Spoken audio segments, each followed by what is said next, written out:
Respected friends who have assembled in this wonderful Indian Institute of Science campus, and the very respected Tejaswini Anand Kumar Madam, who was kind enough to be the guest of honor for this wonderful function, and all the members who are behind this organization to make it happen, Tattaratha ji, Pradipa Madam, Karnataka ji, and all the people who have come, and they're making sure to take this concept of one nation, one election across the length and breadth of our country. Today in the state of Karnataka in Bangalore. Friends, Madam has given a very beautiful opening about the ethos of our country and who we are as a nation and the goal, the long-term goals that we have by 2047 to achieve a certain status in the world. And one nation, one election, you must have heard about it, read about it, because it is coming in television channel. Political parties support it, voice their opinion. There is a parliamentary committee now headed by Mr. P.P. Chowdhury Saab, who is going around the country seeking opinions.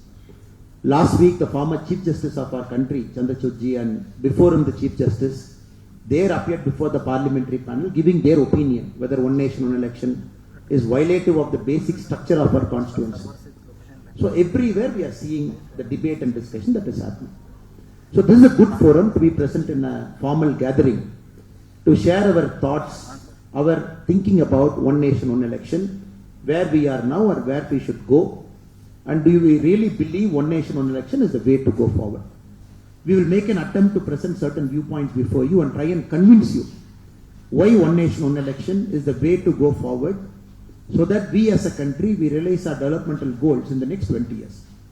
Friends, if you look at the world as a common humanity, China with about 140 to 141 crore doesn't have a formal election mechanism. It's the Communist Party of China which governs it, and people get selected at a certain provincial level. They climb all the way to the standing committee, Politburo. Finally, the General Secretary of the Communist Party of China becomes the President of the People's Republic of China, PRC. So China has taken a path where there is no election. If you look at from 1979 to 2025, which is about 46 years, China has achieved a double-digit growth in 23 out of 46 years. No country in the world, India till now, we haven't achieved a double-digit growth. We never grew at 10%, 11%, 12%. China has grown at 23 times in the last 46 years. That is one model. No election, nothing. It's a single party, they come. If you look at some of the countries, some of the most developed countries in the world, if you take European Union, which is right now a block of 22 countries, which we call EU 22 now, because of 22 nations there, because UK is not a part of EU anymore. If you look at it, we see new kind of political parties coming into prominence, getting large vote share. The recently concluded Germany, a party like AfD, which is a new party, which got 20% vote share. We campaigned on different themes, which many people might not agree also. Including Latin America, we are seeing anti-establishment people who want to break the country, throw the constitution away, who want to bring radical change, fire 1/3 of government people. In Latin American countries, some presidents have won the election saying, if you give me charge day one, I will fire 50% of bureaucrats. They won the election. In US, if you look at the Donald Trump now, he came with a model called Doge model. Moment we come in, we will ask bureaucrats to resign. This will happen, that will happen. Before them, people storm the Capitol Hill. They want to go and capture it. We are seeing in advanced democratic countries also, maybe democracy is not functioning that well. Democracy is in decline. So overall, if you look at a paper like Foreign Affairs magazine, they'll say across the world, democracies are in decline because the voting percentage is coming down. The youth are no more interested in standing in a queue, exercising their franchise and getting somebody elected. Because they believe democracy by its nature is slow. By its nature is very consultative. They take everybody's opinion and it is not meeting the aspiration of youth. The general feedback of the modern day democracy now. So India is possibly the only country among all this, from China to US to European Union to Latin America, where we are showing the world democracy is functioning. Not only is the democracy functioning, the youths are participating in larger numbers. In the recently concluded elections, 90 crore people, 900 million, 90 crore people were part of a democratic tradition of voting in 2024. In states like Andhra Pradesh, which went for polling in 2024 Lok Sabha time, the polling percentage was as high as 81%. which is unbelievable in any part of the world. We are not a developed nation, we are a developing nation. So we are proving with a resilient democracy that the country can grow, people can participate in large numbers, at the same time development can happen. Now we also have to have reforms. Because we are very clear we have to grow fast.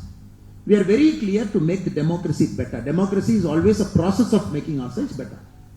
When the founders of our constitution, led by Baba Sahib, Dr. Ambedkar ji, and all the great people who were part of the drafting process, R.D. Krishnaswamy Iyengar ji, a lot of great people who were there, B.N. Sapru ji, and all were very clear that they have to give us a constitution that is a living document, not some paper. For example, UK doesn't have a paper itself. UK doesn't have a written constitution. UK is all interpretation. The courts will interpret what is the spirit behind that constitution. But India has got a written constitution. And this written constitution should not become stale also. Till now we have done more than 120 amendments to the constitution to keep it live, keep it active, keep it moving forward. So the constitution that we got in 1950 is alive. The spirit is absolutely great, which is making sure every segment of our population, be it the last village of our country, which is near Kanyakumari, last vast village in Tamil Nadu, in Kanyakumari, a place called Takle, or if you go to Kashmir, the last village near the occupied Kashmir by the Pakistani, a place called Turtuk. If you go everywhere, democracy is at play. Everywhere there is a polling booth. Everywhere people go and vote. Leh Ladakh people vote. Even at minus 20 degrees, there is a polling booth. This time 2024, there is a polling booth with a single voter. Only one voter. Still the election commission made sure the polling booth was set up, because we have a rule. The polling booth should be in a certain distance. The voters should not be asked to travel more than that. For one person, a polling booth was set up. He came and voted. 100% voting in that booth. So we have made efforts every time to improve the polling process. That is why 1952, when the first election, Sukumar Senji, the first chief election commissioner of our country, he had a very, very tough task at hand. Because India is experimenting across the world. Very first time we said, 18 years, everybody is given vote. No other country, no major country in the world, day of independence, they gave vote to everybody. Country like New Zealand, they gave vote to women much, much later than the day they got independence. US in 1776, they had a concept called 3/5 compromise. Blacks and whites were there. They said 5 vote of a black person is counted as 3 vote of a white person. They said blacks are not equal to white. So they bring something called a 3/5 compromise. So 5 black vote will count as 3 white vote to prevent the South-North fight. India is possibly the only country, day one we said, educated, not educated, rural, urban. Whichever part of our country, everybody will have equal vote, that is one vote. If it is the Prime Minister of our country also, one vote. Laborer also one vote. And both the votes should be equal. And the net tally is, finally you do a tally, and who wins the first past the post democracy, he will be an MP or MLA. We have to understand the spirit in which we came. And we purely trusted our citizens. Our constitution trusted our citizens, not the politicians, not the officers, not the election commission also. It trusted the citizens to make sure citizens will keep the spirit of this constitution alive. 1952, we all participated, one nation, one election. All of us voted together. All the assemblies won together, Lok Sabha together. That point of time, our constitution had only 489 MPs. We are only 489. Right now we have 543. The rule is every 10 years, based on the population increase, we'll keep increasing the MP. From 489, in about 3 decades, we came to 543. 1957 election, again one nation, one election. All of us voted together. All the states together.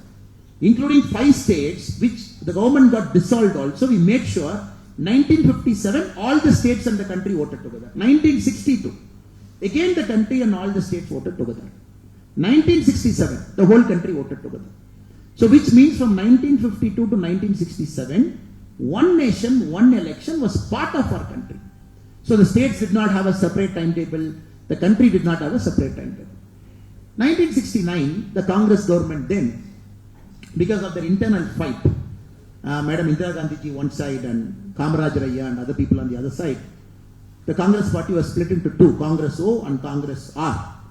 So that point of time, when Indira Gandhi ji took over power, she did, first thing she did is 1970 December, in one fine day she came in All India Radio, she said, I am dissolving this parliament 15 months before it is actually due. So which is, the election is supposed to happen in 1972, but she dissolved the parliament in 1970 December. whereby we went for voting, which is 15 months before it is actual voting. First mistake happened then. 1968-69, there were 7 governments in our country, state governments, which were not Congress. Like Tamil Nadu, first time from Congress it shifted to DMK in 1967. Swatantra Party came to power in Orissa. Likewise, Bihar had a non-Congress government. So they dismissed many governments in 1968-69, saying that you are non-Congress. They found a reason, use 356, they dismissed it. So 1971, the first confusion started in our country, where the Lok Sabha happened in 1971. The assembly elections of many parts of our country happened in 1972. Some of the assemblies which got dismissed happened in 1971. From then onwards, emergency happened. During emergency, 9 more states where powers were dismissed, including Tamil Nadu. Then you know the story, which went on and on and on. So a lot of people made efforts over the years to bring it back to one nation, one election status. For example, the Election Commission. In its inaugural report in 1983, it said we have to go back to one nation, one election. 1983, that is the Election Commission's first annual report. Now, Election Commission, every year they give an annual report. 1983, they said. 1990, the Law Commission, its 170th report. It said, no, we have to go back to one nation, one election, which is 1999, it is 170th report. The Parliamentary Standing Committee on Personal, Public Grievance, Law and Justice in 2015, it again made an attempt. We have to go back to one nation, one election. Let us go back. Niti Aayog in January 2017, Niti Aayog after the Planning Commission, after Narendra Modi ji became the Prime Minister, when the Niti Aayog got formed, in 1917, it said, it titled a working paper, white paper to say, if the country goes through one nation, one election, what is the benefit to our country? So white paper was published. So we are seeing continuously this happening. Law Commission report in 2018, again it said, we should go back to one nation, one election. 2019, an all-party meeting was called by the Election Commission, in which 19 parties attended. They were discussing the critical reforms in governance in 2019. 16 parties wanted one nation, one election. Parties like BJP, NCP, JDU, YSRCP, BJD, BRS, LJP, Shiromani Akali Dal, Apna Dal, All Jharkhand Students Union, 16 parties. 3 parties which came for that meeting in 2019, they did not want one nation, one election. Parties like Communist Party, RSP, AIMIM. So 3 parties in 2019 said no one nation, one election. 16 parties said we need one country, one election. So it is not nothing new that suddenly we are talking. 2014 and 2024 and 25. Not suddenly we are talking about one nation, one election. We are talking it from 1983. Because the historical distortion that happened in 1970-71, we are trying to get back to a single formation. Right in 52, 57, 62, 67, how it happened, we want to go back. So likewise, the current government, the president of our country, she formulated a committee headed by a former president of our country, Ramnath Kovind ji. Members were given, including the current Home Minister Amit Shah ji, as part of the committee. They were tasked to go around the country, talk to people, submit a report to say whether one nation, one election is possible. All political parties were called, they gave their opinion, public gave their opinion. So the president gave a report, the former president, which was tabled to the parliament. Now the parliament has got a committee headed by an MP, who is again through this meetings taking feedback, which is going to the committee, meeting the public to decide. So we have to understand it's a very democratic process. Even a student, a PhD student in IISc who is busy inventing the next big thing for our country, for our country's growth, even the voice of the IISc student should be heard. And that should be reflected through this meeting or whatever the consultative process through this NGO to reach the parliamentary committee. And any member, esteemed member who has got time today, walked into IISc, sitting in this auditorium, professor, who is not part of IISc also, their voice should also be heard. So it's a very democratic consultative mechanism that is happening across the country to make sure all of our voices should be heard before we make it a law and to decide when one nation, one election will start in our country. Now there are of course many obvious benefits. One benefit straight away is, like Madam mentioned, like BBMP, Bangalore. Political parties doesn't want to conduct an election for BBMP because if BBMP elections happen, the current ruling party doesn't win. Then immediately people will say, oh, see the mood of the public. Mood of the public is against the ruling party. They want the opposition party to power. So ruling party doesn't want to take a risk. They are like, why should we conduct local body election? Like Tamil Nadu. Again, the local body elections terms are over from 2024. The government doesn't want to conduct elections because if the opposition parties come to power in local body, the government which is running the state will have a red face. So across the country, the story is local bodies like municipalities, which is important for you. Your MLA MPs are very important, sir, but more important is your councillor. Potholes, he has to get it right. Your lights, night time, he has to get it right, he or she. Sewage, garbage disposal, he or she has to get it right.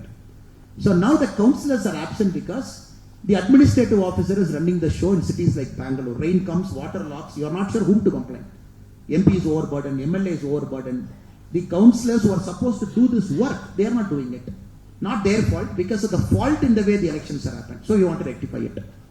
Second, in the last 5 years, which is how many days, sir? 365 days into 5, which is 1,825 days approximately. In 1,825 days in the 5 years, the model code of conduct was alone therefore 500 days. Just imagine in a country which we want to grow, we want to beat China, we want to beat US, we want to become a $30 trillion economy, 500 days only model code of conduct.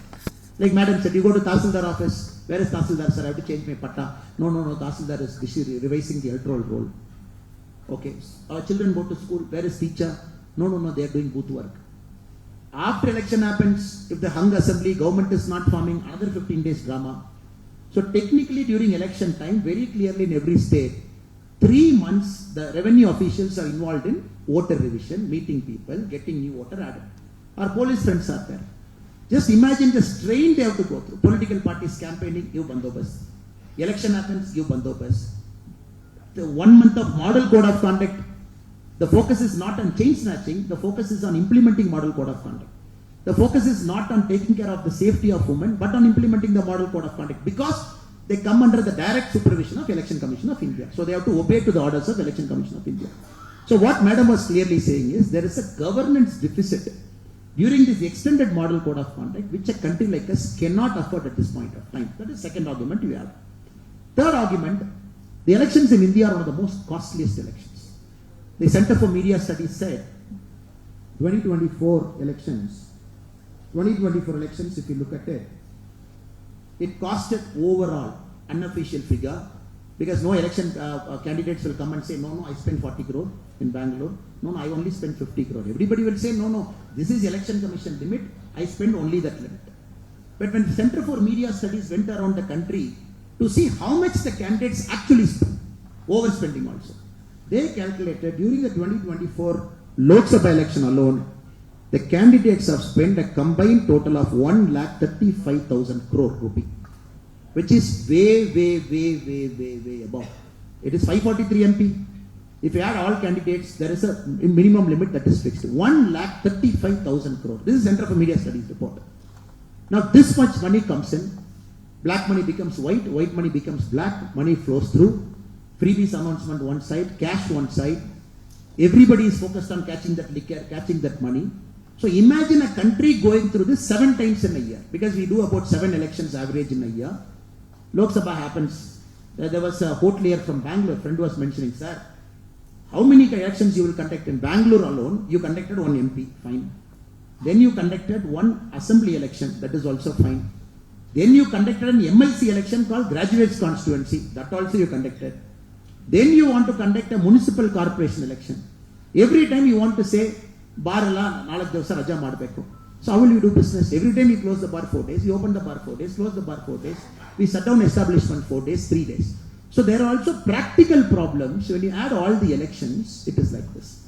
That is why in the Ramnath Govind sir's committee report, they mentioned, they calculated an economic calculation. They said, if the country goes through one nation, one election, straight away the GDP improves by 1.5%.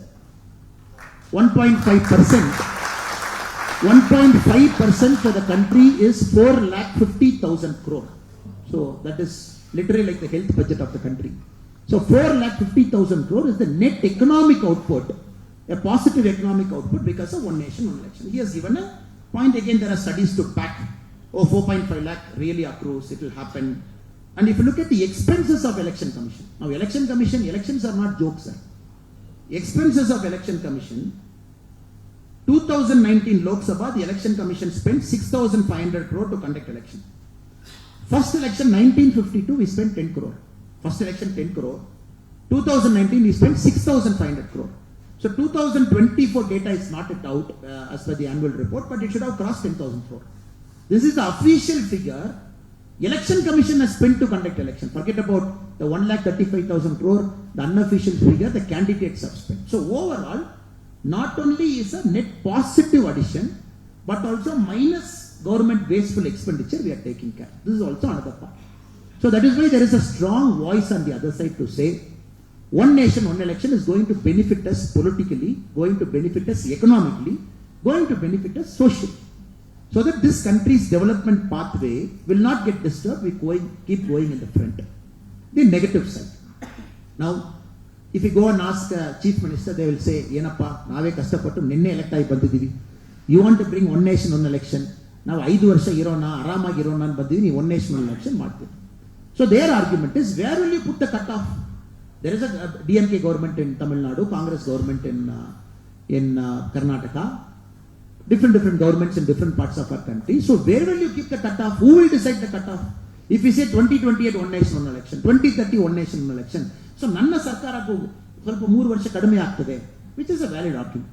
That is why in the Ramnath Govindji's committee report, they said, look, what we are proposing to the parliament is, this Lok Sabha, where we elected our MPs and the Honorable Prime Minister, 2024 has to end in 2029. So 2029 puna ಒಂದು election ಆಗ್ತದೆ. So that Lok Sabha has to go till 2034. So Ramnath Govindji's suggestion, the committee suggestion to the parliament is, let us not disturb this Lok Sabha. Let us not disturb the next Lok Sabha. So let us not disturb 2029, let us not disturb 2034. 2034 ನಲ್ಲಿ ಆಗುವ election ಇಡೀ ದೇಶದಲ್ಲಿ one nation, one election. So that no political party will say, ನನಗೆ ಯಾಕೆ ಇದು ಮಾಡಿಬಿಟ್ಟಿದ್ರು, already youth are watching sir, 2034 ಮಾಡಲಿಕ್ಕೆ ಯಾಕೆ ಸರ್ ಇವತ್ತು ಲೆಕ್ಚರ್ ಕೊಡ್ತಾ ಇದ್ದೀರಾ, ವಿ ಆರ್ ಇನ್ 2024, 9 ವರ್ಷ ಇದೆ.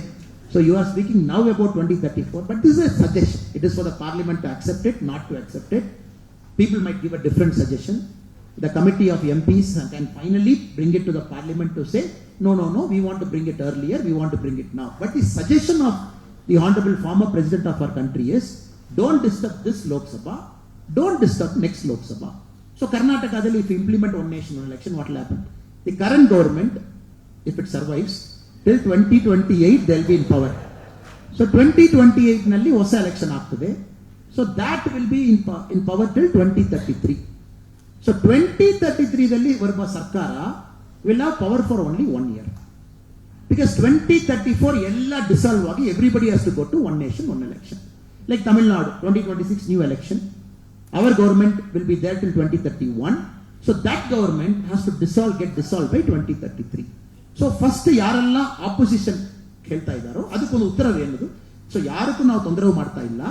V are not cutting your term, we are not cutting Congress term, we are not cutting DMK term, we are allowing this term, we are allowing next term 2034 one nation. Because in democracy you have to make a decision where everybody is happy. That is the beauty of democracy. That is one second suggestion. Then many political parties are voicing their opinion, ನಾವು regional party ಎಲ್ಲ ಹೋಗ್ಬಿಡ್ತದೆ. One nation, one election will make sure only national parties will come to power. National party ಮಾತ್ರ ನಮ್ಮ ದೇಶಕ್ಕೆ ಒಳ್ಳೆಯದಲ್ಲ, regional party ಬೇಕು. This is a lot of people's opinion, including regional parties chief. Now one nation, one election will make only national party. How will somebody talk about Nava Karnataka? How will somebody talking about rising Tamil Nadu? So all the regional parties can only talk. National parties will talk national issue. Now we have to understand again, the voter is so intelligent now. 1967, when we are doing one nation, one election across our country, that point of time also, first time 7 governments which are non-Congress came to power in 1967. It was a one nation, one election. The people did not vote for Congress. 7 assemblies, they said, okay, nama Congress beda, namak bear kodi. So we have history.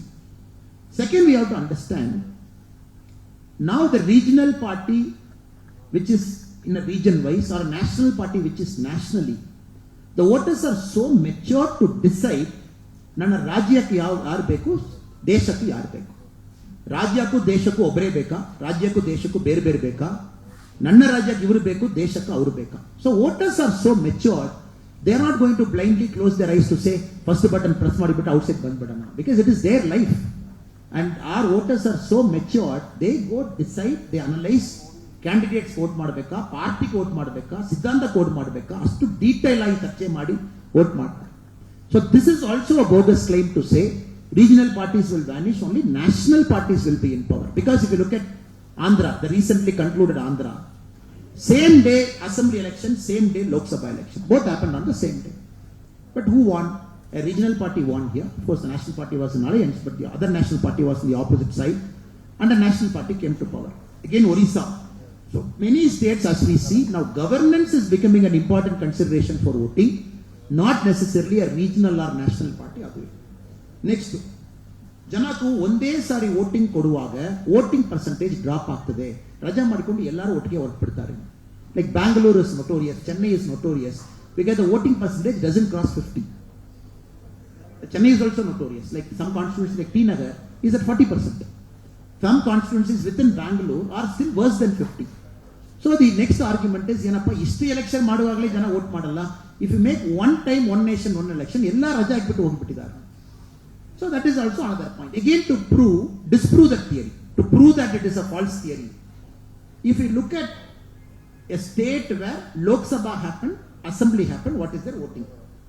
If you take Tamil Nadu 2014, we had parliament election which is 73.7, 2016 assembly 73.6, 2019 parliament 73.3, 2021 assembly 76.6. It is almost maintaining the same ratio. Andhra 78.9 for parliament, because Andhra happens together, 78.7 parliament assembly, this time 81.6%, first time it crossed 80.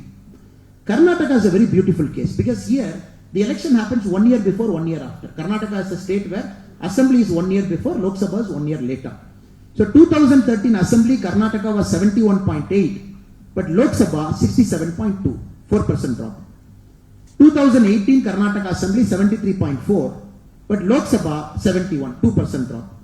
2023 assembly Karnataka 73.2, 2024 Lok Sabha 70%. So Karnataka is like, people vote 3% more to assembly, people vote 3% less to Lok Sabha. So people decide what is important to me, what is not important to me. There are statistics to prove. Together you keep election, more voting percentage will happen. You keep voting one after the other, people vote lesser in Lok Sabha. So in this arrangement, the voting percentage can only go up rather than coming down. I'm only taking 3 states for argument purpose so that you can connect to Tamil Nadu, Karnataka and Andhra. Only 3 neighboring states I've taken. The next argument some of our friends will keep saying this is, one nation, one election. The moment it comes, it will bring in some kind of a dictatorship attitude. Because once the party wins power, for 5 years they will not listen to us. Then 4th year they will come and say, ದೇವಂದ್ರೆ ತಾಯವರೇ ನಿಮ್ಮ ಕಾಲು ತೋರಿಸಿ, ನಿಮ್ಮ ಕೈ ತೋರಿಸಿ, ನಾವೆಲ್ಲ ಬಂದಿದ್ದೀವಿ ಮನೆಗೆ. ಆ ಥರ ಇವಾಗಲೇ ಕಷ್ಟ ಆಗ್ತಾ ಇದೆ. ಅಟ್ಲೀಸ್ಟ್ ಇಲ್ಲಿ ನಾವು 2 ವರ್ಷಕ್ಕೊಮ್ಮೆ ಯಾರೊಬ್ಬರು ಮನೆಗೆ ಬಂದು ನಮಸ್ಕಾರ ಹೇಳಿ ಹೋಗ್ತಾರೆ. At least 2 years once somebody will come for assembly, 2 years once somebody will come for Lok Sabha, somebody will come for councillor. ನೀವು ಒಂದೇ ಸಾರಿ ಮಾಡಿಬಿಟ್ಟಿದ್ದನ್ನ ಯಾರು ನಮಗೆ ಸಿಕ್ಕಲ್ಲ, ನಾವು 4 ವರ್ಷ ಆದ್ಮೇಲೆ ಸಿಗ್ತಾರೆ. Though I am joking it, but people say it is like that. Now we have to understand in that argument unaccountability of politicians.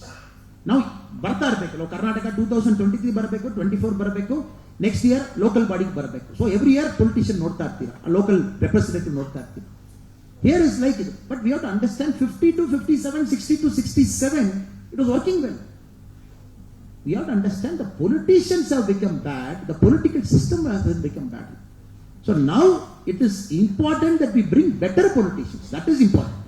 People like you who are here, madam was telling, you should aspire to get into a career in politics, bring accountability to politics. Not by changing time, people will become accountable. Avattu ಅವರು ಗೊತ್ತು, election ಆಗುವಾಗ 3 ತಿಂಗಳಿಗೆ ಮುಂಚೆ ಹೋಗಿ, ಅಮ್ಮ ನಾನು ನಮ್ಮ ಮನೆಯಲ್ಲಿರುವ ಸೋದರ, ನಾನು ಒಂದ್ಸಾರಿ ಊಟ ಕೊಡಿ ಅಮ್ಮ, ನಿಮ್ಮ ಕಾಲದಲ್ಲಿ ನಾನು ನಮಸ್ಕಾರ ಹೇಳಿಯೇ ಪ್ರಚಾರ ಮಾಡ್ತೀನಿ. All this drama we see during election time. That is because a certain nature of politicians have come inside. That is a systemic problem, not a problem of timing. So I am very, very confident when the democracy is maturing, when young people can take a risk in politics. Right now, none of us can take a risk in politics. So costly. 1,35,000 ಕೋಟಿ ಖರ್ಚು ಮಾಡಿ ಅದರಲ್ಲಿ ನಾವು 45 ಕೋಟಿ ಖರ್ಚು ಮಾಡಿ ಎಲ್ಲಿ ಹೋಗಿ ಎಲೆಕ್ಷನ್ ನಿಲ್ಲುವುದು. So all of you are very clear, when you become financially okay, when you become the process is okay, the process is transparent. A lot of people from middle class, a lot of people from educated background, you can look at an aspirational career in politics. The day will come when you can simply come and stand in politics. Right now, it is impossible for a common man to just come and stand in politics and win an election. It is almost impossible. But people have broken it. There is an inspiration example of Anand Kumar ji. Without any background, people have come, broken, won it 7 times, madam? 6 times, one continuous MP of the Bangalore South constituency, occupied some of the highest roles in our country, some very powerful cabinet minister positions, served Bangalore well, served India well. So they are very inspiring examples. At the same time, we are also seeing certain constituencies are only captured by dynastic parties. Father, son, grandson, continuously for the last 50 years. It hasn't moved out of a family. So there are pluses, there are minuses. But as we mature, I am very confident, as per my personal opinion, that you can come and make a mark as a common man when the funding becomes transparent, when there is no black money, everything becomes accounted. Election Commission is given more powers to disqualify somebody for doing one fault. That is a systemic problem. But bringing that to say it is one nation, one election, because of this will come, that will come, I don't think it will cut ice. So ladies and gentlemen, friends who have assembled here, so whichever argument we look at it, a financial angle, a political angle, every single argument will point out to a fact that this country needs one nation, one election, not only for its immediate growth, but also for a good growth in the long term, for keeping our democracy matured and stable, for making sure normal, common and middle class guy can come inside, aspire a career in politics, serve our country, and more importantly, very importantly, in a country with so much young people getting impatient with the progress of democracy, just want things to get faster, they will start believing, okay, I am making it accountable, I am giving my vote every 5 years, you better behave in a proper way and get things done. So that people don't, again freebies, I'm not getting into it. Right now, every year, the freebies alone in our country, it is more than 11,000 lakh crore. Freebies alone. Like Karnataka, right now I'm seeing in the TV, one MLA going and saying, road beka, neer beka, neeve decide mad. Nammali duddilla. I'm seeing this in TV. There is an MLA who is saying, neeve decide madappa, now duddilla, nee free helidira, free kottibittidivi. Nee free beku, road beku na agalla swami. Road geku and free beku. We are seeing all this kind of people speaking all this nonsense. But who will ask them? Sir, ತಾವೇ promise ಮಾಡಿದಿರಾ, ನಾವು ಯಾರು ಬಂದು free B ಕೊಡಿ ಹೇಳಿಲ್ಲ, ನೀವೇ ಕೊಟ್ಟಿದ್ದೀನಿ ಹೇಳಿದಿರಾ, ನೀವು ಕೊಡಿ, ರೋಡು ಕೊಡಿ, ನಮಗೆ ಹಾಸ್ಪಿಟಲ್ ಕೊಡಿ, ಹೆಲ್ತ್ ಕೊಡಿ, ಎಲ್ಲ ಕೊಡಿ. Now, probably we will get into a more accountable period because it is 5 years, it will cut through. Horse trading will also come down because even a new government coming, if it is collapsing, okay, just to add one more point, the critics say, okay, one nation, one election ಆಯಿತು 2034, fine, ಕರ್ನಾಟಕದಲ್ಲಿ ಹೊಸ ಸರ್ಕಾರ ಬಂದಿತ್ತು, ಒಂದು partner 2036 ನಲ್ಲಿ ಹೊರಟೋಗ್ಬಿಟ್ಟಿದ್ದಾರೆ. So government will fall. So ಪುನಃ ನಮ್ಮ ದೇಶದಲ್ಲಿ ಬೇರೆ ಬೇರೆ ಎಲೆಕ್ಷನ್ ಆಗಿತ್ತನ ಏನು ಪ್ರಯೋಜನ? And Ramnath Govindji's committee has addressed this also. Halfway through a term, if the government collapses, if the new election happens, that government's term is only for the remainder of 5 years. If 2036 it collapses, then the new government has to be very clear. ತಾವು ಮತ ಹಾಕುವುದು 3 ವರ್ಷಕ್ಕೆ ಮಾತ್ರ, 2039 ಹೊಸ election ನಲ್ಲಿ ನಾವೆಲ್ಲ face ಮಾಡೋಣ. Because there is no perfect answer, but we have to go towards a perfect answer to say we will continue to maintain one nation, one election every 5 years once. At the same time, the government falling has come down now. If you look at 1980, 1990, more governments were falling. 2000 has started coming down. 2020 onwards, if you look at 2015 onwards, the rate of government falling has come down. No government is collapsing. It is becoming more mature. I don't think that is also a problem. Now I humbly request you, because a lot of things are going to happen. One, from 543, the seats have to go up. Now the government has announced census. Census will happen in phases. And all the census data comes, then immediately from 543 MP, it has to jump up. We are not sure whether it is 800, we are not sure it is 850, 900, nobody knows the number. It will come based on the national population, one. Second, the government has promised 1/3 reservation to our sisters and mothers. So 1/3 reservation has go to women. And that they have said, it is not for 543, After the census, after the increase in MP and MLA, in that 1/3 will go to women. So that we have to implement. Then we have to implement one nation, one election. All three we have to do it. So next 5 years, our nation as a democracy, we have to go through this. We have to go through a census.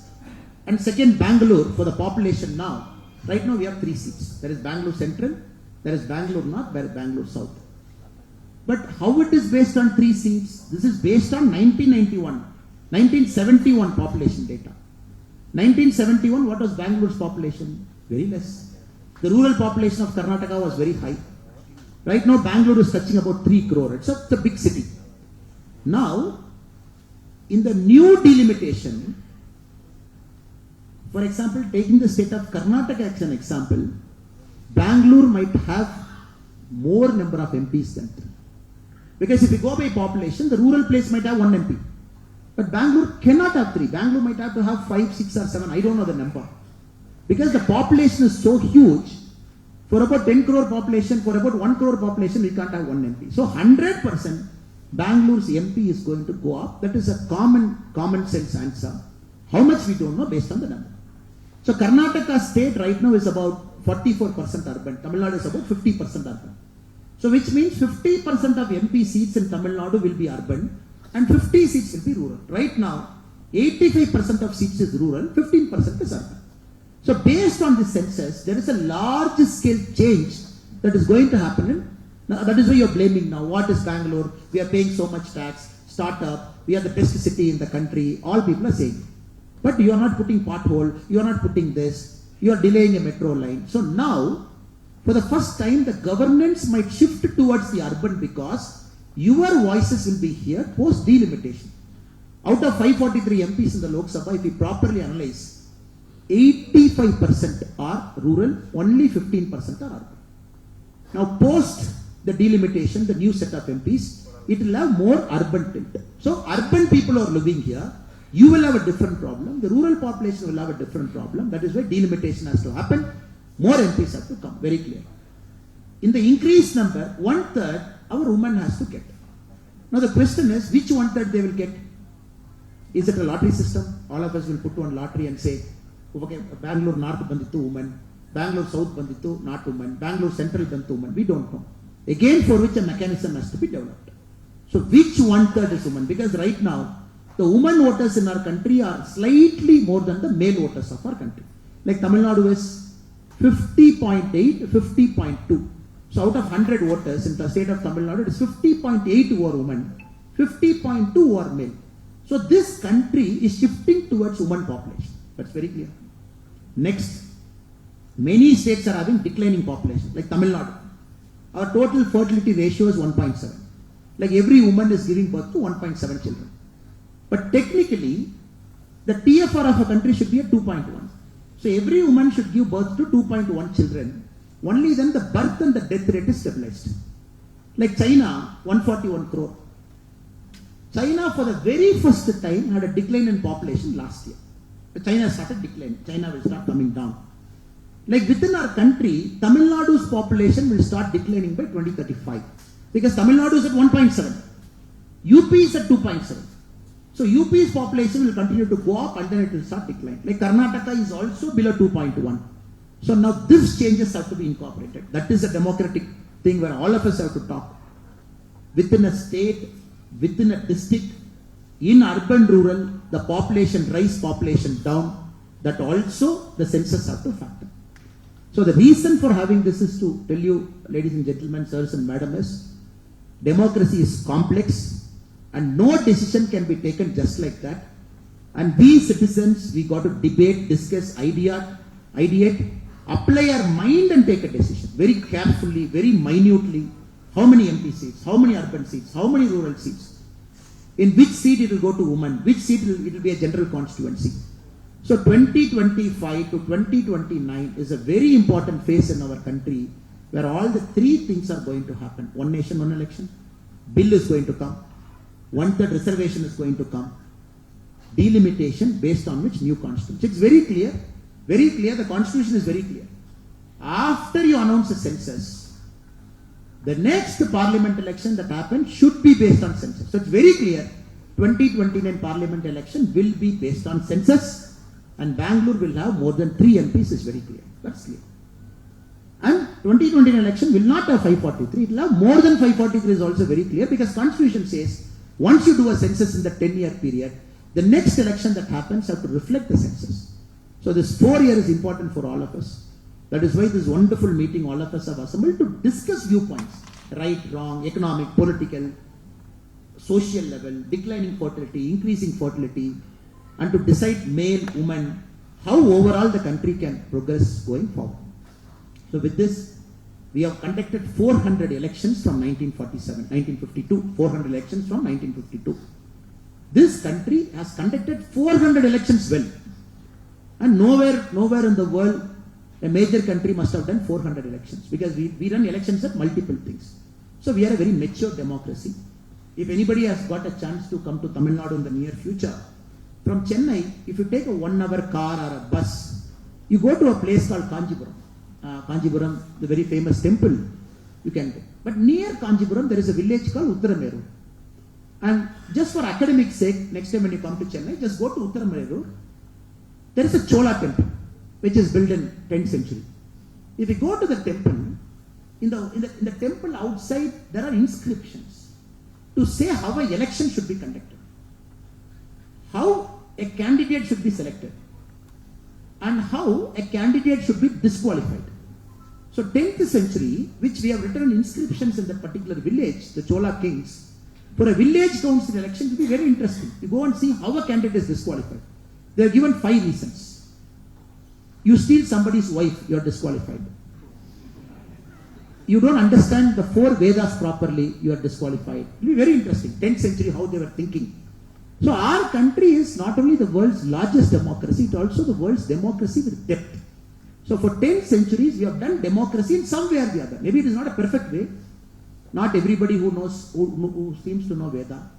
And also disqualification, selection of candidate. They had something called Kudavole method, which means the whole village will assemble. First they will select eligible candidates among the village. He should not have criminal case. He should have had cattle with them. He should not be a slave, so that a candidate comes. And then they put all the names inside in Tamil we call Kudam. It is a small vessel. And then the village priest will come and shake that vessel. And then you put your hand, you take one lottery system, that is candidate number 1. So they have a very elaborate mechanism. Probably our Prime Minister keeps talking about this Kudavasal inscription in multiple Man Ki Baat and multiple places. Even in UN he spoke about it. How India is not only the world's largest democracy, it's the mother of all democracy. So we are absolutely certain and confident with our election commission, political parties, parliament, Supreme Court. So the next 4 years, we will have a pakka process, robust process. By 2029, we are all set to have more number of sisters and mothers inside parliament. And we are all set to have more number of constituencies. And probably we are also ready for the one nation, one election whenever it happens. Right now it is 2034, that is a proposal, whenever it happens. So thank you so much. So these are the broad spectrum that we have to look at it. And for all your patient time.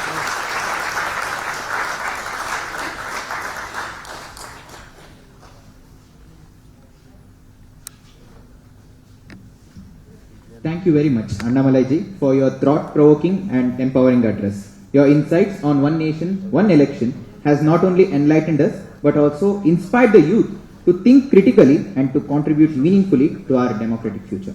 With that inspiring address, we are now open the floor for engaging Q&A session. I now request Shri Kiran ji to moderate the Q&A. Now the forum is open for the questionnaires. Please keep the questions very short, preferably the negative questions who are against ONOE. Yeah, please.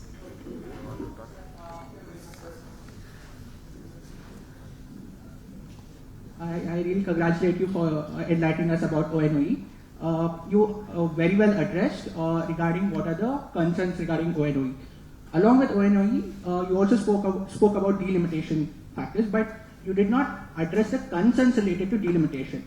So I have one question particularly there. So there is this concern that few states will get overrepresented, few states will get underrepresented. So particularly to address this problem, can we have disproportionate I mean, for management, we need more people to come. Yes, I agree. But can we have disproportionate voting rights in the parliament? For same number of people, let's say we have MPs coming in, but with the existing constituency, if it is divided into two sub-constituencies now, those two MPs together form one representation when coming to voting on the bills, rather than having equal share of votes compared to all the parties. That way it could be addressed. So could you please elaborate on the concerns of delimitation? So I will just go by, since I am a common citizen, Madam is a common citizen, and the Parliament is yet to talk about delimitation, the Parliament is yet to give us a proposal. So I am just giving you the viewpoint of what the Prime Minister of our country, Narendra Modi ji, and the Home Minister, Sri Amit Shah ji, said it multiple times. Now, yes, there is a valid concern. If you go by population, like 1971 population, 543, UP has got 80 Lok Sabha seats, Karnataka has got 28, Tamil Nadu has got 39. In the new census, if we again take population, some states will have a larger population, some states will have a smaller population. So some states numbers will go up, some states number will come down, which is a valid question, valid concern. In Coimbatore, when our Home Minister was there, the question was put to him. He said, look, the model of going by population is two ways. One, 1971 population is X, 543. 2026-28 census, whenever it is completed, 543 might become 900 or I don't know, 850, whatever the number is. This is one part, overall increase. How much will it increase, he said is, we will have a factor for each state. Meaning, if the overall population increase, let us imagine is 1.8 times, I'm just assuming. 1.8 times is 1971 population to 2028 population. Each state will have only the same increase. I'm again mentioning it. Like Tamil Nadu is 39. 39 will be multiplied by a factor called 1.2, 1.3, 1.4, 1.8, whatever is the number. The same thing will be for UP multiplied by the same number. So it is a proportionate increase is the word he used. So no state can fear that they will get increase. Other states have got increase, my state has got decrease. The whole country will have a proportionate increase. So that no state can say, I got lesser, they got more. This is the current what he has said in the public forum. Now with respect again to the delimitation, it is, I am sure they will appoint a committee like Ramnath Govindji for One Nation One Election. The committee will have members. Like One Nation One Election had somebody from Congress like Ghulam Nabi Azad ji, who was from the Rajya Sabha member, somebody like Amit Shah ji, who is from a ruling party, somebody like a former president who is a neutral party. Likewise, this will also have a committee comprising all members. It will go through parliament discussion. Like this again we will talk. Like this they will form. But right now the fear certain political parties say, oh UP will go up, BR will go up, Karnataka will come down, Tamil Nadu will come down is unfounded based on the Home Minister's statement, which is an authorized statement to say it is a proportionate increase for all states. Multiplied by same factor for Karnataka, same factor for UP. Thank you. Yes, we will take another 2 questions because we are running out of time. Sir, please keep the question short. Yes, please.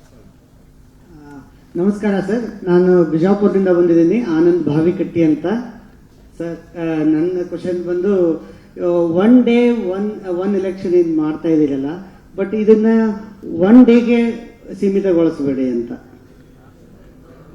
One nation one election ಇದೆಯಲ್ಲ, ಅದನ್ನ one day ಅಲ್ಲೇ ಆಗಬಾರ್ದು ಅಂತ. So it will be for a longer period.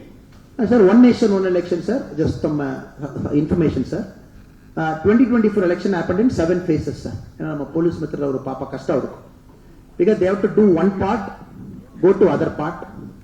EVM machines have to do one part, go to other part. Right now you have to buy more EVM machines because EVM machine now change ಮಾಡಲಿಕ್ಕೆ ಆಗಲ್ಲ. One Nation One Election, you have to buy one EVM which has to be used only once for the election. This will happen in multiple phases. So Karnataka will vote in one day, Tamil Nadu will vote in another day, Bengal will vote in another day. It's a phased election, but it will happen only once. It will happen only once, sir, but ಒಂದೇ ದಿವಸ ಆಗಲ್ಲ. It will happen in multiple phases.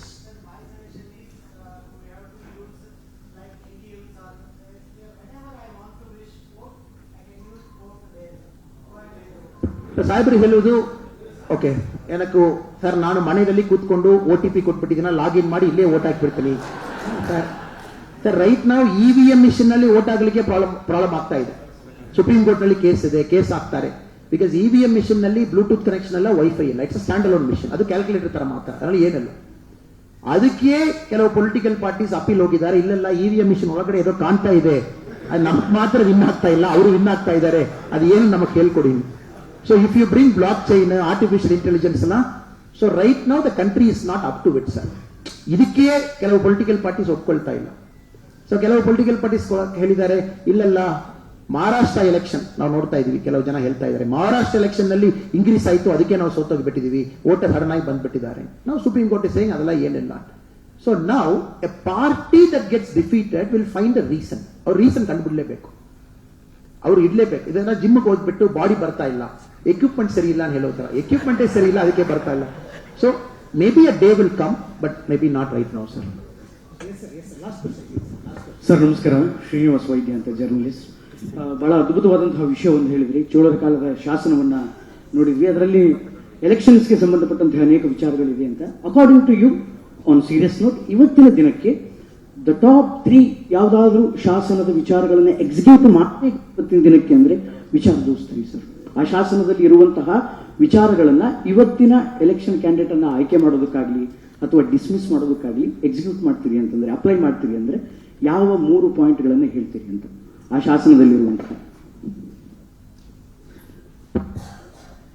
ಈ ಭಾರತದಲ್ಲಿ ವಿಶೇಷವಾಗಿ ಕರ್ನಾಟಕದಲ್ಲಿ ಶಾಸನಗಳು ಬಹಳ ದೊಡ್ಡ ಸಂಖ್ಯೆಯಲ್ಲಿ ಈಗ ಸಿಗ್ತಾ ಇದೆ, ಹೊರಗಡೆ ಓದುವಂತಹ ಪ್ರಯತ್ನ ಮಾಡ್ತಾ ಇದ್ದಾರೆ. ಸನ್ಮಾನ್ಯ ನರೇಂದ್ರ ಮೋದಿಯವರು IKS ಇಂಡಿಯನ್ ನಾಲೆಜ್ ಸಿಸ್ಟಮ್ ಕೆಳಗಡೆ ಇವನ್ನೆಲ್ಲ ಬಗ್ಗೆ ರಿಸರ್ಚ್ ಆಗ್ತಾ ಇದೆ. ಯಾಕೆ ರಿಸರ್ಚ್ ಆಗುತ್ತೆ, ಯಾಕೆ ಓದ್ತಾ ಇದ್ದಾರೆ ಅಂತಂದ್ರೆ ಅದನ್ನ ನಾವು ಹೇಗೆ ಅಳವಡಿಸ್ಕೊಳ್ಬೇಕು ವಾಪಸ್ ಅನ್ನೋದ್ರ ಬಗ್ಗೆ. ಹೀಗಾಗಿ ನನ್ಗನ್ಸುತ್ತೆ ಇನ್ನೂ ನಾವು ಅದನ್ನು ಓಪನ್ ಮಾಡ್ತಾ ಇದೀವಿ, ಯಾಕಂದ್ರೆ ನಮ್ಮ ಶಿಕ್ಷಣ ಪದ್ಧತಿಯಲ್ಲಿ ಬರಲಿಲ್ಲ. ನೀವು ಶಾಸನ ಅಂತಂದ್ರೆ ಬಹಳ ಜನ ಏನು ಶಾಸನ ಅಂತ ನೋಡ್ತಾ ಇದ್ದಾರೆ. ಇದು ನಾವು ಓದಿರ್ಲಿಲ್ಲ, ನಾನು ಓದುವಾಗ ಇರಲಿಲ್ಲ, ನೀವು ಓದುವಾಗ ನಮ್ಗೆ ಸರಿಯಾಗಿ ಹೇಳ್ಕೊಡ್ಲಿಲ್ಲ. ನಾವು ಇದನ್ನ ಅರ್ಥ ಮಾಡ್ಕೊಂಡು ನಮ್ಮ ಭಾರತೀಯ ವಿಚಾರಗಳು ಯಾವ ತರ ಇತ್ತು ಮತ್ತು ಇವತ್ತಿನ ದಿನದಲ್ಲಿ ಅದನ್ನ ಹೇಗೆ ಅಪ್ಲೈ ಮಾಡಬೇಕು ಅನ್ನೋದ್ರ ಬಗ್ಗೆ ಇನ್ನೂ ರಿಸರ್ಚ್ ನಡೀತಾ ಇದೆ. ನನ್ಗನ್ಸುತ್ತೆ ಇನ್ನು ಪೂರ್ತಿ ಅದು ಮೂರ್ತಿಗೊಂಡಿಲ್ಲ. ಅದರ ಆಧಾರದ ಮೇಲೆ ಬಹುಶಃ ಈ 1 ಎಲೆಕ್ಷನ್ ಬಂದಿದ್ದು ಅದಕ್ಕೆ ಇರ್ಬೋದು. ಮತ್ತೆ ಅವ್ರೊಂದು ಪ್ರಶ್ನೆ ನೀವು ಕೇಳಿದ್ರಲ್ಲ, ಒಂದೇ ದಿನ ಮಾಡಬೇಕು ಅನ್ನೋ ಈ ಲಾಜಿಸ್ಟಿಕ್ಸ್ ಭಾಗಗಳು. ಯಾಕಂದ್ರೆ ಇಡೀ ಜಗತ್ತಿನಲ್ಲಿ ಅತ್ಯುತ್ತಮ ಚುನಾವಣೆ ಎಲ್ಲಾದ್ರೂ ಆಗ್ತಾ ಇದೆ ಅಂತಂದ್ರೆ ಅದು ಭಾರತದಲ್ಲಿ ಆಗ್ತಿದೆ, ಅದ್ರ ಬಗ್ಗೆ ನಾವು ಹೆಮ್ಮೆ ಪಡಲೇಬೇಕು. ಹೀಗಾಗಿ ಬಹಳ ಚೆನ್ನಾಗಿ ನಮ್ಮ ಎಲೆಕ್ಷನ್ ವ್ಯವಸ್ಥೆ ಆಗ್ತಾ ಇದೆ.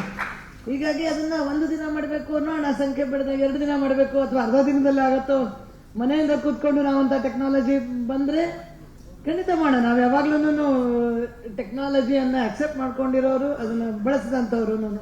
ಹೀಗಾಗಿ ಈ ಲಾಜಿಸ್ಟಿಕ್ಸ್ ಭಾಗವು ಇದು ನಿರಂತರವಾಗಿ ಬೆಳವಣಿಗೆ ಆಗ್ತಾ ಇರ್ತದೆ, ಬದಲಾವಣೆ ಆಗ್ತಾ ಇರ್ತದೆ. ಆದ್ರೆ ಈ 1 ಎಲೆಕ್ಷನ್ ಅನ್ನೋದಿದೆಯಲ್ಲ ಇಡೀ ದೇಶದಲ್ಲಿ ಒಂದೇ ಸಮಯದಲ್ಲಿ, ಆ ಒಂದು ಸಮಯ ಅಂತಂದ್ರೆ ಒಂದೇ ದಿನ ಅಲ್ಲ, ಇದು ಒಂದು ಅವಧಿಯಲ್ಲಿ 15 ದಿನ, 1 ತಿಂಗಳು, ಆ ಅವಧಿಯಲ್ಲಿ 5 ವರ್ಷಕ್ಕೊಮ್ಮೆ ಆಗುತ್ತೆ ಅನ್ನುವಂಥದ್ದು ಒಟ್ಟು ಇವತ್ತಿನ ಸತ್ಯ.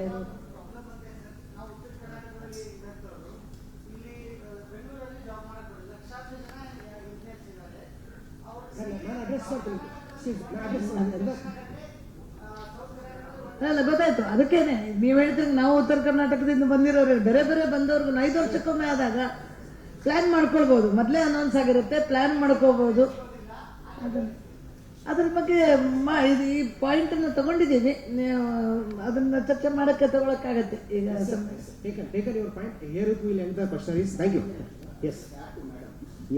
Madam has given a very fitting answer. But journalist ಸಾಹೇಬ್ರ ಅವರು ಕ್ವೆಶ್ಚನ್ ನಲ್ಲಿ ಒಂದು ಮಾತು ಹೇಳಿದ್ರು, ಇವಾಗ ಇರುವ ಎಲೆಕ್ಷನ್ ಲಾದಲ್ಲಿ ಇದು ಸರಿಯಾಗಿ 3 ಕರೆಕ್ಟ್ ಇಂಪ್ಲಿಮೆಂಟ್ ಮಾಡಿದೋಮ್ನ ಸರಿ ಆಗ್ತದೆ. That was your question, I think, right?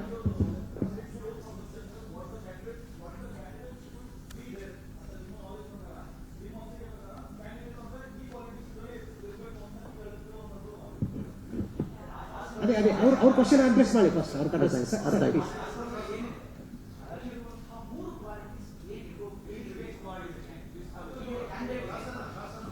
Sir, now the beauty of democracy, sir, A well-educated person is not necessarily the best candidate.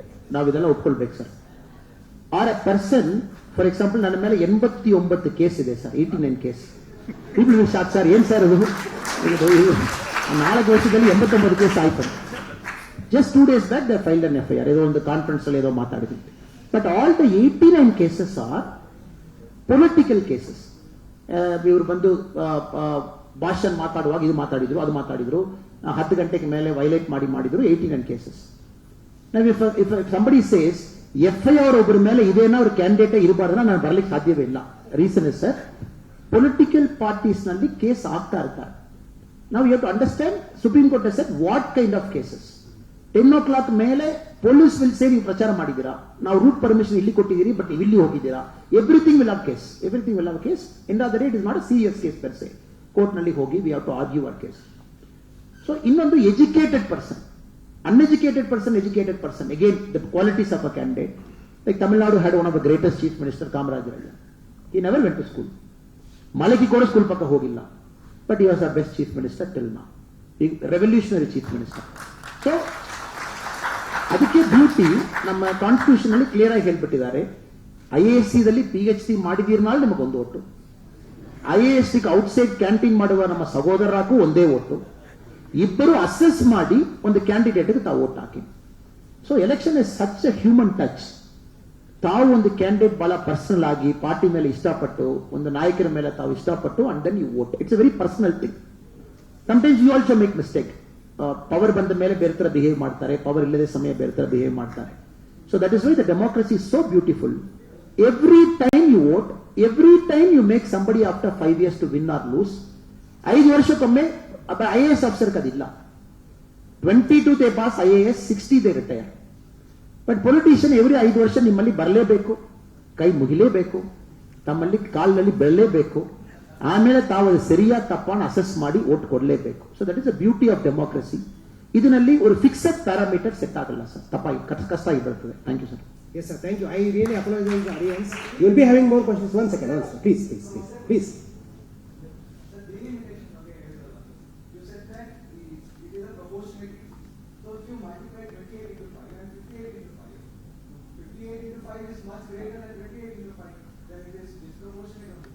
Then how can you give more focus? You can give equal justice to both the northern states and the southern states.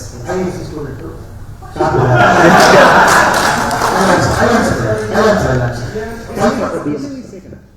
BMS college ಶಾರ್ಪದಾರೆ, ಅಲ್ಲಿ acknowledge college, it's a great institution. Whether 543 ದಲ್ಲಿ Karnataka 28, quickly calculate the percentage. ಕೈಯಲ್ಲಿ calculate ಇದನ್ನ, I think will do it. I don't have a cell phone. Sir, 28 and 543. What is the percentage, sir? It must be 5.1. 543. Let us imagine it will become 900. So 900 and 5.15 ಎಷ್ಟಿರ್ತದೆ? Double. That will be Karnataka's thing. ಇವತ್ತು 540 ಏನ್ percentage ತಮಗಿದೆ, ನಾಳೆ ಹೆಚ್ಚಾದ ಮೇಲೆ ಅದೇ percentage ಕರ್ನಾಟಕದ ಇರ್ತದೆ. ಇಲ್ಲ ಅನ್ಯಾಯ ಇಲ್ಲಿ ಆಗ್ತದೆ. You have to understand sir. Tamil Nadu 39, 543 39 ಎಷ್ಟು ಪರ್ಸೆಂಟೇಜ್ ಇದೆ? 7.some%. ನಾಳೆ ಇನ್ಕ್ರೀಸ್ ಆದ ಮೇಲೆ ಅದೇ 7% ಇರ್ತದೆ. UP ಇವತ್ತು 543ಗೆ 80 ಎಷ್ಟು ಪರ್ಸೆಂಟೇಜ್ ಇದೆ? ಇನ್ಕ್ರೀಸ್ ಆದ ಮೇಲೆ ಅದೇ ಪರ್ಸೆಂಟೇಜ್ ಇರ್ತದೆ. ನಾವು this is the best course of action somebody can bring. ನಾವು UP ಏನ್ ಹೇಳ್ತಾರೆ, ನಾವು ನಾಳೆ ಬೆಳಗ್ಗೆ ನಾವು UPಗೆ ಹೋಗೋಣ, ಲಕ್ನೋದಲ್ಲಿ ಹೋಗಿ ಇದೇ ಸಮಾರಂಭ, ಅವ್ರಿಗೆ ಏನ್ ಸರ್ ಅನ್ಯಾಯ ಮಾಡ್ತೀರಾ? ನಾವು ಇಷ್ಟು ಜನ ಇದೀವಿ, ನೀವು ನಿಮ್ಮಲ್ಲಿ 13 ಲಕ್ಷಕ್ಕೆ ಒಂದು MP ಇದ್ದಾರೆ, ನಮ್ಮಲ್ಲಿ 30 ಲಕ್ಷಕ್ಕೆ ಒಂದು MP ಇದ್ದಾರೆ, ನಮಗೆ MP ಜಾಸ್ತಿ ಮಾಡಿಕೊಡು. So this is something, there is no fixed answer sir. But right now let us wait for the committee, because ನಾವಿಬ್ಬರು ಸಾಮಾನ್ಯ ವ್ಯಕ್ತಿ. ಮೇಡಮ್ ಅವರು ಅದಮ್ಯ ಕ್ಷೇತ್ರ 1,80,000 ಜನ ಊಟ ಕೊಡ್ತಾ ಇದ್ದಾರೆ. ನಾನು ಊರಿನಲ್ಲಿ ಸ್ವಲ್ಪ ದನ ಹಸಿಟ್ಕೊಂಡು ನಾನು ಕೃಷಿ ಮಾಡ್ತಾ ಇದ್ದೀನಿ. Now till officially the government says this is the committee, this is how it is, then we will talk. Right now Amit Shah ji statement nalli iruvaದಲ್ಲಿ interpretation ತಮಗೆ ಹೇಳ್ತಾ ಇದೆ. Thank you brother. Thank you. Yes sir has got a flight. Excuse me please, we are running short of time. Thank you all. Thank you very much. I thank both the dignitaries for enlightening us this evening. On behalf of Abhyudaya Foundation, I would now like to request Shri Kiran ji to present a small token of appreciation to Shri K. Annamalai ji.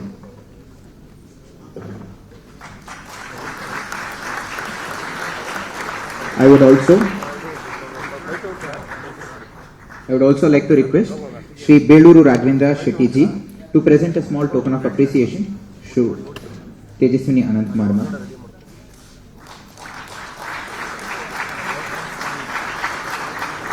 Thank you very much. As we near the conclusion of this enriching and thought-provoking session, it is time to express our heartfelt gratitude to all those who have made this program a meaningful success.